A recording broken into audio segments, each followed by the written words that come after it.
Hey, Abbott, what time is it? It's time for the Abbott and Costello show. We're on the air for ABC here in Hollywood. Well, what are we waiting for? Let's go with the Abbott and Costello show.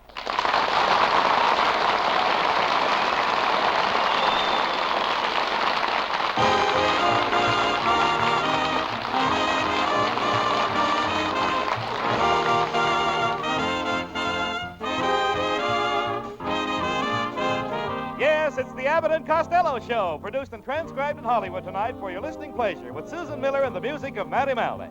Hold on to your chairs, folks, for here they are, Bud Abbott and Lou Costello.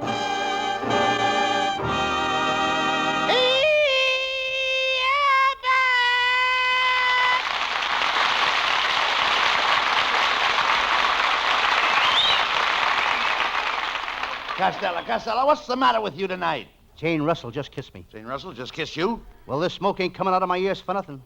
Well, never mind that, Costello. What time was it when you came in last night? It was 12:15. It so happens, Costello, that I looked at the clock and it was 3. Well, so what about it? So we Well, got... 3 is 12:15. Well,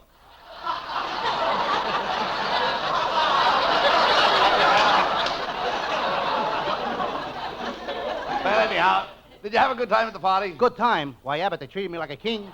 Well, it's one of those high-class society affairs, you know, where they give you all to eat. And all to eat. The little crackers and sardines. That's what they give you. Little crackers and sardines. Costello, they were hors d'oeuvres. Well, I should have... They were what? They were hors d'oeuvres, hors d'oeuvres. How do you like that? And they tasted just like sardines to me. Costello, you're getting more stupid every day. I've tried and I've tried to improve your mind, but I just can't seem to get anywhere. Why don't you face it, Abbott, and admit that you're a failure? Skip it. Skip it? Yes. Wait a minute. Who'd you go to the party with, Susan Miller? Oh, no. Susan and I had a fight. Oh, well, you should be ashamed of yourself fighting with a lovely girl like Susan Miller. What started the fight? Well, Susan caught me cheating at cards. Did she catch you with an ace up your sleeve? No, with a queen on my lap.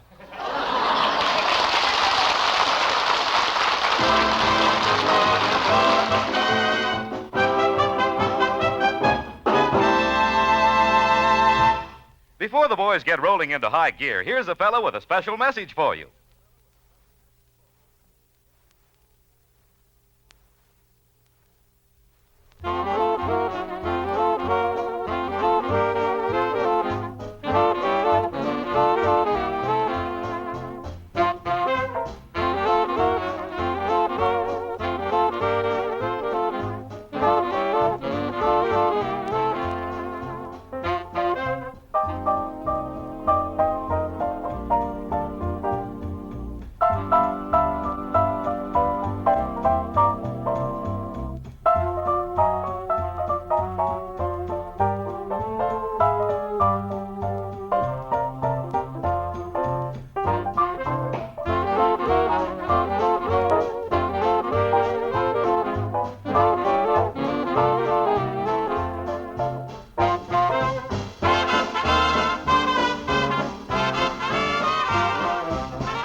Costello, look, come here. Where have you been?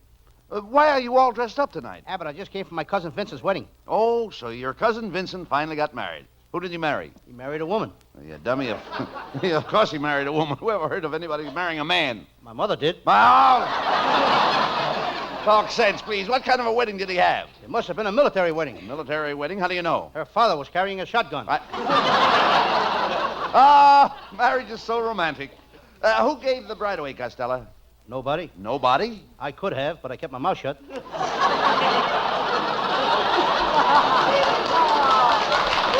Come on, Costello. Who led her down the aisle? Nobody let her. She knew the way, blindfolded.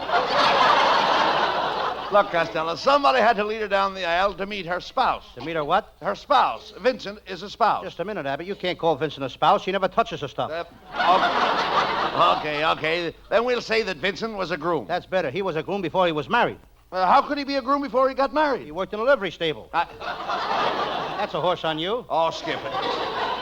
How'd the bride look, Costello? Was she wearing a corsage? Oh, Abbott, how can you ask me such a thing? I'm only a young boy. I'm only asking you if the bride wore a corsage. No, with her shape, she don't need one. Look, Costello, you saw the bride, didn't you? Of course I saw the bride. What kind of clothes did she wear? Oh, she had a beautiful torso. Torso. Every bride has got to have a torso before she gets married. No, Costello, you mean trousseau. Did you see her trousseau? No, he wasn't there. Who wasn't there? Trousseau! Robinson Trousseau! Ah, listen. Well, listen, Costello, when the bride came into the church, did you notice her train? What train? She drove up in a second-hand jalopy. I'm talking about the train on her dress. With every bridal dress, you get a train. What store's giving those away? I bought a suit once and got a baseball bat and a catcher's mitt, but I never got a train. Costello, will you please listen? When the bride walked into the church, was she dragging anything behind her? My cousin Vincent. I'm talking about her dress. Did you see that long white piece of goods hanging from her dress? Oh, yes, sir, I saw that. That was her train. Oh, I tripped over that thing and tore it off. You tore off a train? How did the bride look without a train? She looked like a late freight with a loose caboose.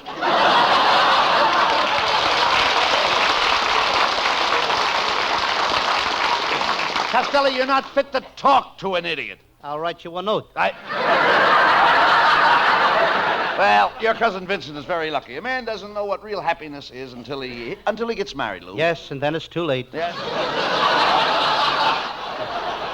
You dummy. I'm very sentimental about marriage. How well I remember my marriage. I can remember when I turned to my wife and said those words, I do. You should remember those words. That was the last time you got a chance to open your mouth. That's ridiculous, Costello. My wife and I are very happy. Why, Betty and I are inseparable. Yes, you are. The last fight you had, it took 4 people to separate you. Abbott, does it cost much to get married? No, they have different prices. Now, the preacher who married my wife and I charged according to the beauty of the bride. If the bride is very beautiful, he charged $10. If she was pretty, it was $5. If she was just ordinary, he charged $2. How much did he give you? Costello, you've got the wrong slant on marriage. All brides are beautiful. If all brides are beautiful, where do all those ugly wives come from? Call for little Johnny. Call for little Johnny. Who are you? Philip Morris. I never can find that kid. Abbott's nephew, folks. Look, Abbott, you're making enough money. Why don't you give the kid some dough and let him stay home? Costello, Norman is very proud. He wouldn't take charity. He'd rather steal it. Certainly. No. Look, wait a minute, Lou. Are you trying to insinuate that he's a thief? Norman is a very brilliant boy. Last week he saw a sign in a post office that said, murderer wanted. He went in and applied for the job. Hello, boys. Well, hello, Susan. Look, Costello, it's Susan Miller. Susan Miller.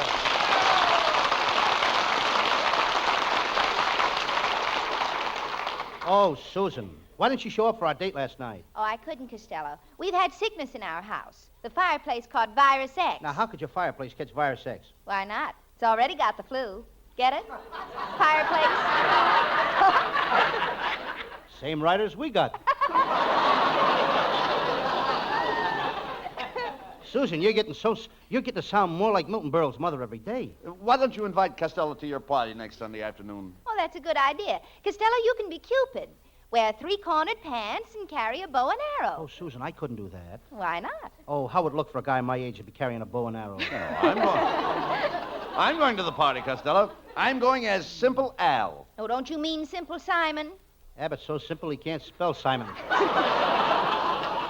Oh, you shouldn't talk that way about Abbott. He's very romantic. And he's quite a hand with the ladies at a party. Oh, no, he ain't. He's too slow. We went to a party last Saturday, and before Abbott got around to asking the girl for a kiss, I already had my face slapped 3 times.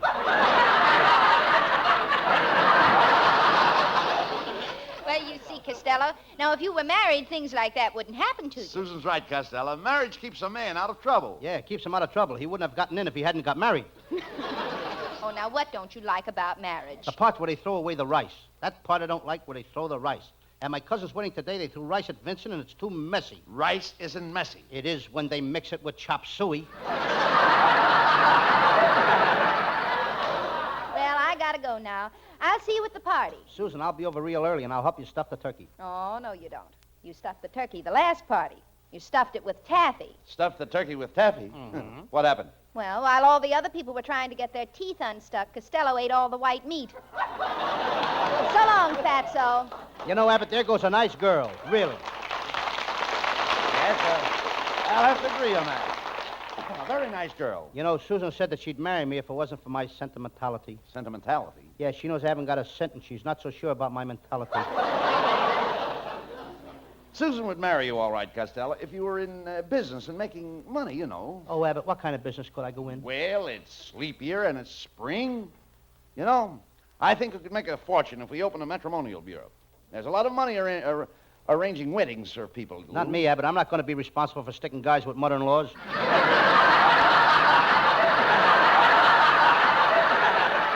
What's wrong with mother-in-laws? You don't even know what a mother-in-law is. A mother-in-law is the FBI in Bloomers.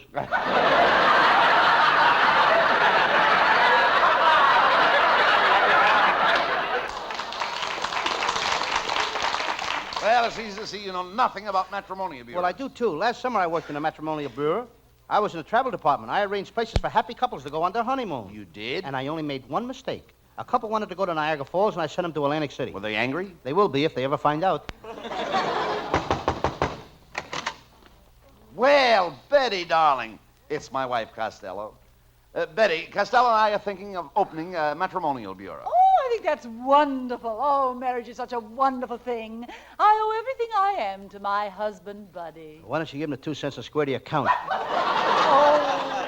Oh, Buddy, why don't you defend me? Sometimes I think the only reason you married me was because my Uncle Harry left me $1 million. That's a lie, Mrs. Abbott. Thanks, Costello. He would have married you regardless of who left you the money. Pay no attention to him, Betty. You know, you are even more lovely than the day I married you. Look at you standing there. Your slim figure, your short-cut hair, and those trim slacks. She doesn't look like the mother of 2 children, does she, Costello? No. Thanks. You look like the father.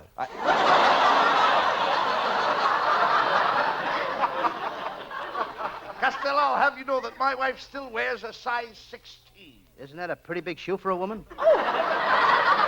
Why, you bloated blubberhead. You're built like a tub. You ought to wear a girdle. I tried that once. I wore a girdle, and it made my stomach disappear. Really? Yes, it sneaked around to the back and popped up under an assumed name. Why don't you cut that out, Costello? Why don't you act nice? Why don't you invite Betty and I over to your house tonight for dinner? I'm sorry, Abbott. I'm having my brother for dinner. Oh, you're lucky. We can't get any pork.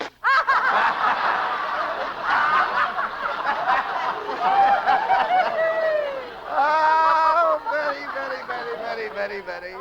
Oh, Betty, you certainly sneaked that one in on him. Oh, you're always sneaking them in on it. No, you're always sneaking them on him. Ladies and gentlemen, you have just heard from a pair of old sneakers.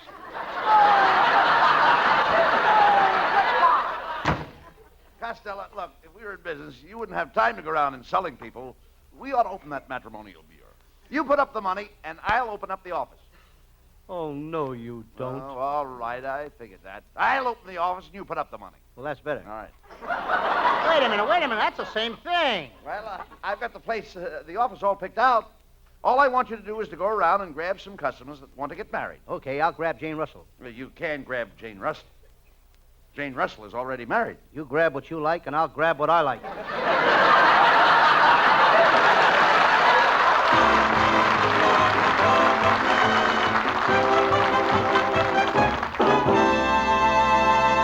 Well, they deserve a breather after that one, so let's take a minute right about now to listen to this.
and Costello found a four-leaf clover when they found Susan Miller.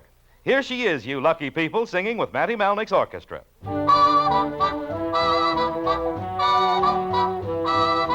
I'm looking over a four-leaf clover that I overlooked before. One leaf is sunshine, the second is rain. Third is the roses that grow in the lane. No need explaining, the one remaining is somebody I adore. I'm looking over a four-leaf clover that I overlooked before.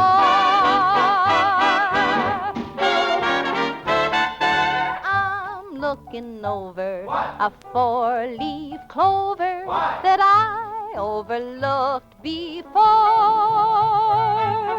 One leaf is sunshine, the second is rain. Third is the roses that grow in the lane. No need explaining, the one remaining is somebody I adore. I'm looking over a four-leaf clover that I overlooked before. That I overlooked before.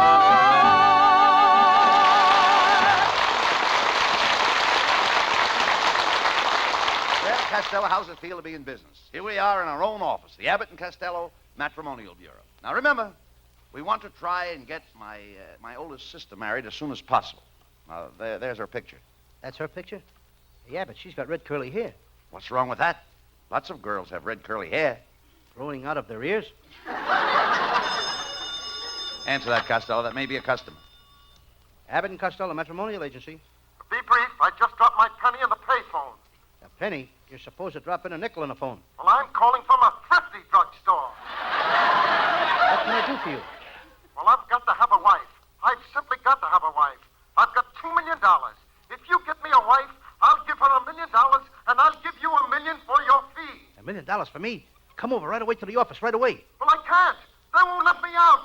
I'm all right, I tell you. I'm all right.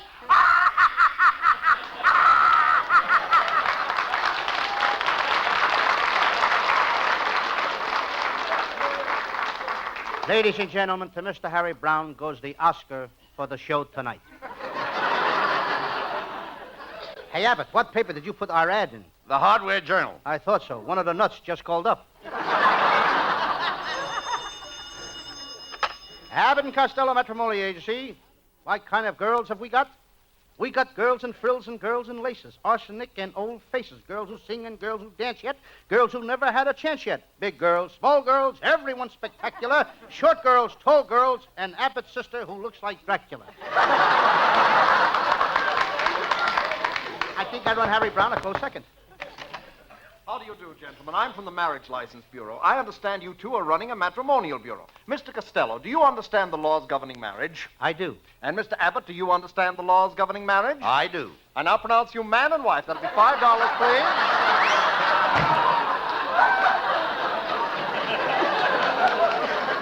This is a fine business you got me in, Abbott. I can't understand why we ain't got no customers coming in. I put an ad in the Valley Times this morning. How did the ad read? It says, man with bottle of gin would like to meet lady with bottle of olives. Object, martinis. Not martinis, matrimony. Ho, ho, ho, Abbott. Maybe we could find a husband for my cousin Mary Bozzo. She had a very tragic life. Her first husband was hanged. Her second husband was hanged. Her third husband was hanged. And her fourth husband was hanged.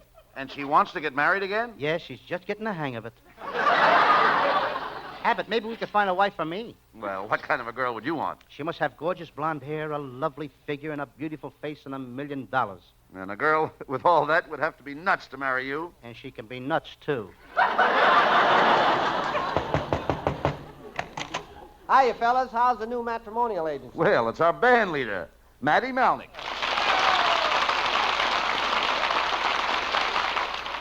Well, I just dropped over to bring you some business. I have a little niece at home who's dying to marry Costello. Why does every girl want to marry me? Sometimes I wish I wasn't so young and beautiful. and coy and charming. So debonair and so petite. Now, wait a minute, Costello. Wait a minute. Just hold on a minute. Don't go flying in there. Mattie's idea sounds like a good proposition. By the way, has your niece got any money, Mattie? Oh, sure. She inherited a very fat dowry from her mother. We don't care about her figure. Has she got any money? How dare you ask such a question, Costello? She is a Malnick. I'll have you know that we Malnicks are a proud lot. You Malnicks are a vacant lot.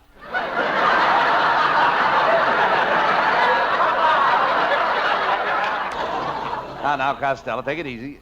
Are you really serious, Mattie, about your niece wanting to marry Costello? Yes, I am. Last night, my little niece was sitting on the floor playing with her toys.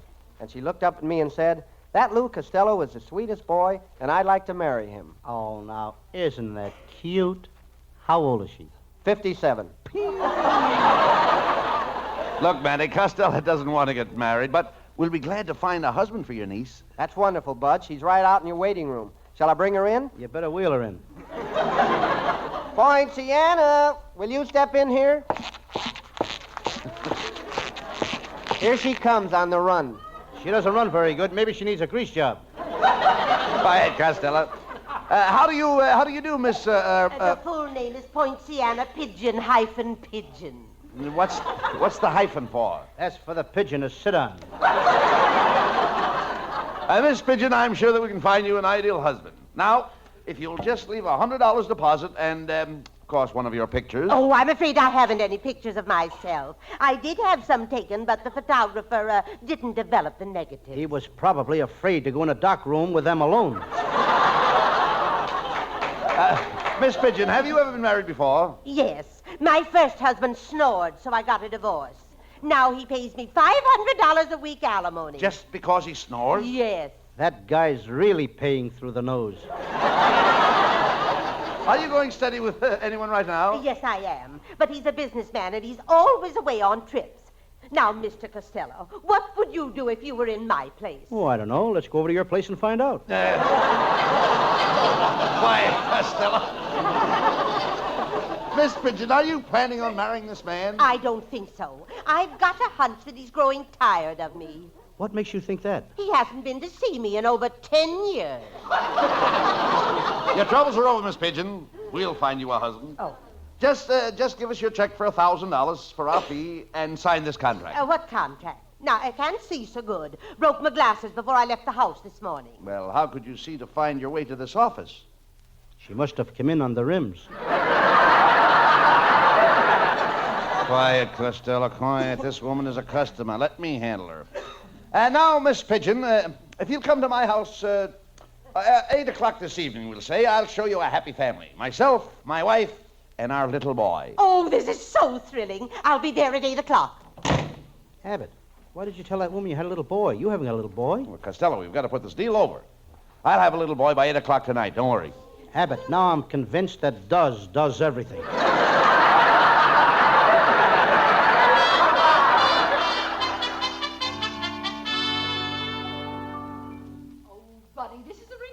Scheme. Even with short pants and bobby socks, Costello doesn't look like a 5-year-old boy.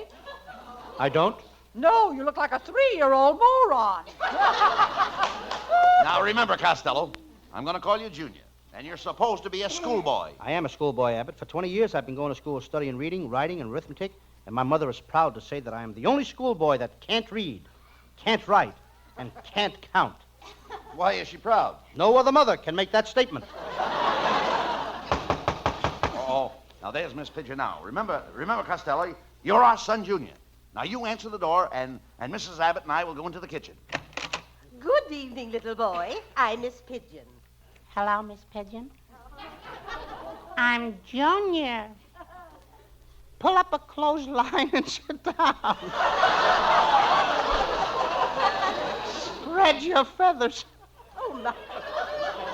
What a quaint little fellow. Just love little boys like you. I wish I had 14 little boys, and I wish they were all just like you. You want 14 little boys just like me? Yes. Let me smell your breath. Oh, my, how cute. Now tell me, little man, where are your father and mother? They're out in the kitchen passing the time. Passing the time? They're throwing the clock at each other. You mean they fight? Oh, you should have heard him yesterday. My mother was trying to stuff something in the incinerator, and she had an awful struggle, but she couldn't do it. But why didn't your father help her? He's what she was trying to stuff in the incinerator. Quite a kid, hey? And Mr. Abbott told me that they were such a happily married couple. Oh, but tell me, little man, is that Mrs. Abbott, I mean, your mother's picture over there on the mantel? Uh-huh, that's her. My, that's a lovely upsweep hairdo. My father gave her that. Now, how could your father give her an upsweep hairdo? He hit her over the head with a broom. Very interesting. Tell me, is Mr. Abbott, I mean your father, good to your mother? Oh, sure. He's always buying her presents. Oh. Only this morning he bought my mama a beautiful present. A nice new carving knife. Oh, does your mother know he bought her the carving knife? Oh, no. She don't even know he's going to cut her throat. Oh! Well, thank you, young man. You've saved me $1,000. Goodbye. Well, come on. Well, what happened? What happened? Wait. Where's Miss Pigeon? The pigeon just flew the coop. Costello, didn't you tell her that we were a very happy family? I couldn't, Abbott. I told her the truth. Costello, why do you do these things? Every time I have a chance to swindle somebody out of money, you always gum up the works. Why? Why do you continually do these things to me? Oh, I'm a bad boy!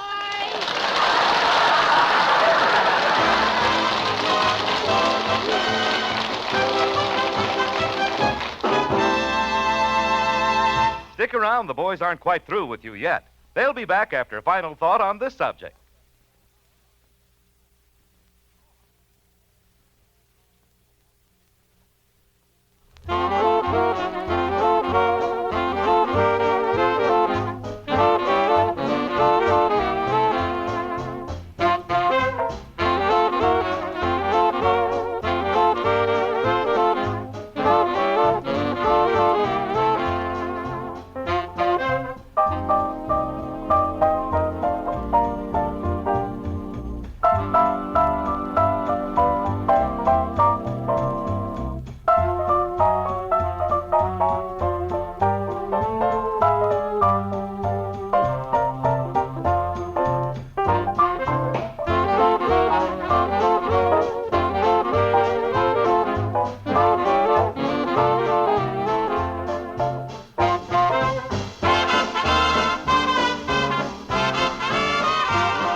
And here are Abbott and Costello with the final word. Well, Costello, we've done a lot of joking about marriage. And I want you to tell the audience that you know that marriage is a serious thing. Are you kidding? Anybody that's married knows that. Costello, I don't believe you even know what it takes to make a marriage. Oh, sure I do. It takes two people to make a marriage. That's right. A single girl and an anxious mother. Oh, good night. Good night. Night, everybody.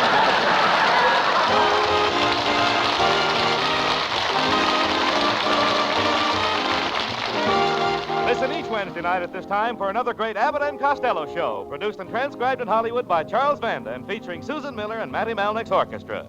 This is Michael Roy saying goodbye until this same time next Wednesday. Be sure to stay tuned for the outstanding entertainment which follows throughout the evening on this ABC station.